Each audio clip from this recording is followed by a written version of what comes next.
मैं SP Dixit GPSC school बूढ़ागौर जी से अपना बेटे अध्याय 14 में वो जो जैव प्रौद्योगिकी वाला जो चैप्टर जो अपना जो चल रहा था उसी में आपका रह गया है, एक पॉइंट रह गया है, जैव प्रौद्योगिकी की शाखाएं। जैव प्रौद्योगिकी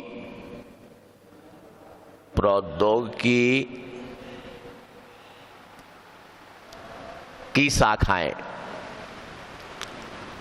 ठीक है।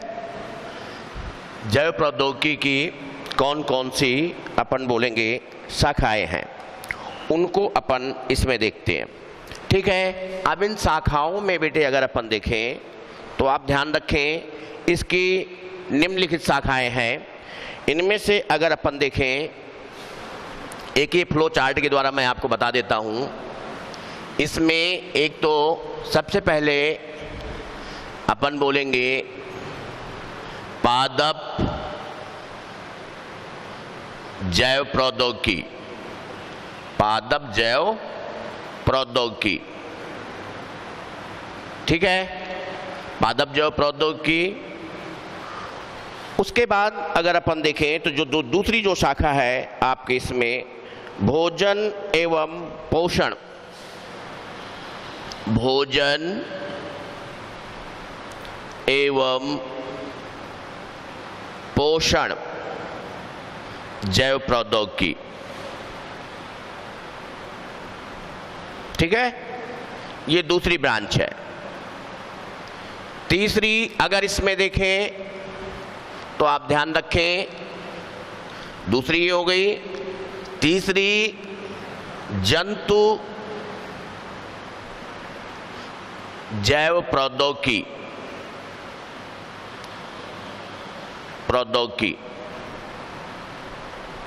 ये आपकी तीसरी हो गई बेटे, ठीक है, जंतु जैव प्रौद्योगिकी। और इसके बाद अगर अपन देखें तो चिकित्सा जैव प्रौद्योगिकी, चिकित्सा जैव प्रौद्योगिकी, ये चिकित्सा जैव प्रौद्योगिकी जिसके अंतर्गत अपन बोलेंगे ह्यूमुलिन वगैरह जो निर्मित किए गए, या अपन बोलेंगे विभिन्न प्रकार के जीनों में जो हेर फेर है, ठीक है, इन सब का किसके अंतर्गत अपन बोलेंगे चिकित्सा जैव प्रौद्योगिकी के अंतर्गत आता है। इसके बाद है बेटे जैव संसाधन एवं पर्यावरण, जैव संसाधन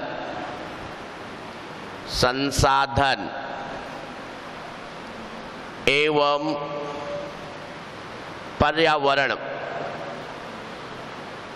पर्यावरण जैव प्रौद्योगिकी। ये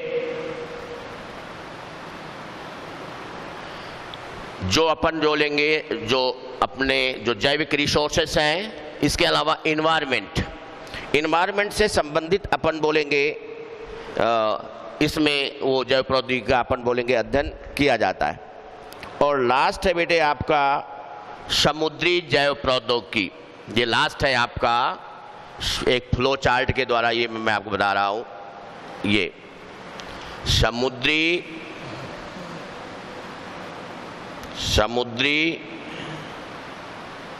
जैव प्रौद्योगिकी।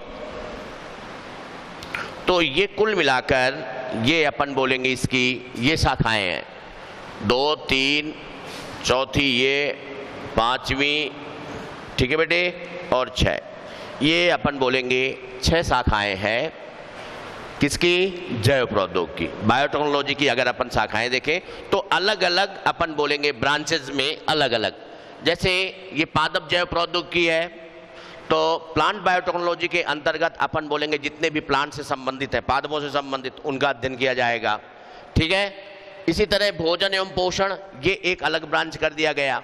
इनमें अपन बोलेंगे भोजन है, पोषण है, ठीक है, फूड मटेरियल्स वगैरह जो भी है, जैसे अपन बोलेंगे विभिन्न प्रकार के कार्बनिक पदार्थ जिनके द्वारा अपन बोलेंगे उनको हमें मतलब या अन्य जीवों को ऊर्जा प्राप्त होती है, तो उनसे संबंधित इन सब का।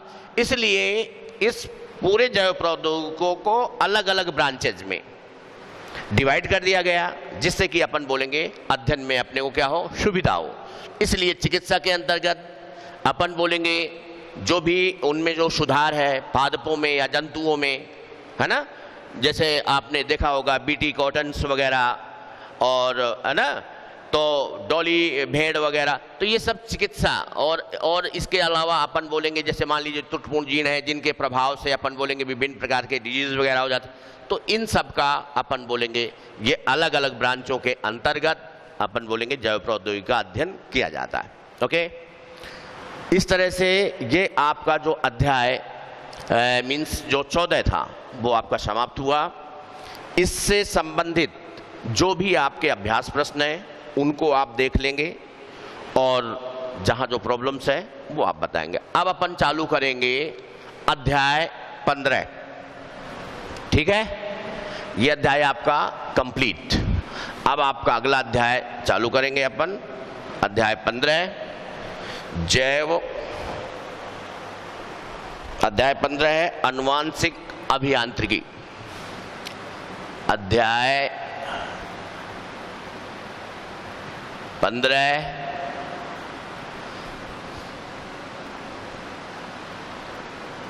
आनुवांशिक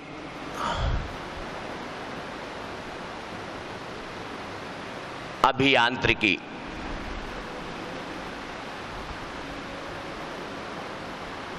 या इसी को इंग्लिश में बोल देते हैं जेनेटिक इंजीनियरिंग।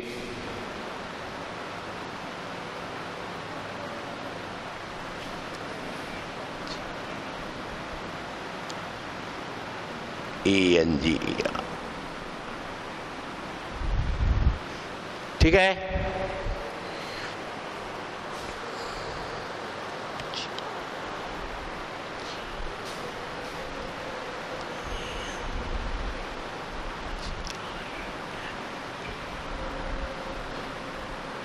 इंजीनियरिंग,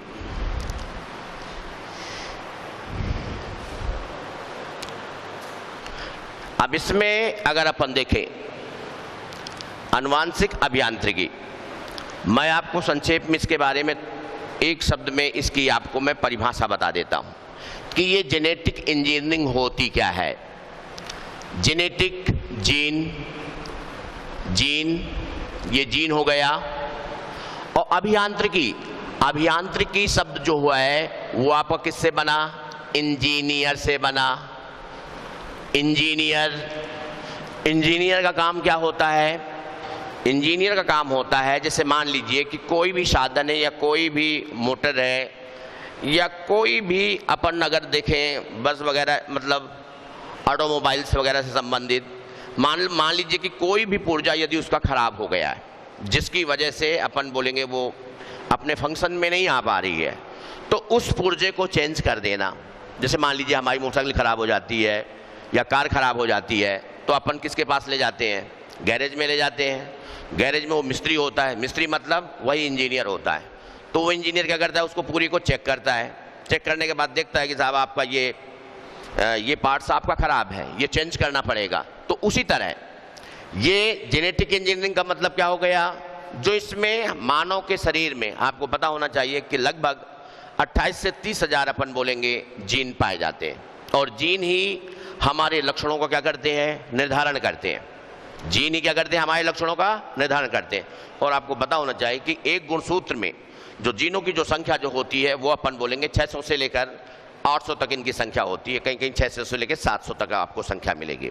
लेकिन कुल जीनों की संख्या आपके इसमें है 28 से 30 हज़ार। तो ये जीन जो होते हैं ये अपन बोलेंगे एक तरह से मैंने आपको बताया कि ये सभी समस्त हमारे लक्षणों को क्या करते हैं, निर्धारण करते हैं।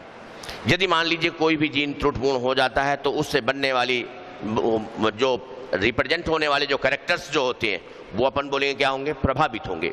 तो कुल मिलाकर मेरा कहने का मतलब आनुवांशिक अभियांत्रिकी का मतलब कि जीनों में जीन और इंजीनियर, जीन यदि कोई त्रुटिपूर्ण हो जाता है तो उस जीन को हटाकर उसकी जगह अपन बोलेंगे नए जीनों का समावेश करना।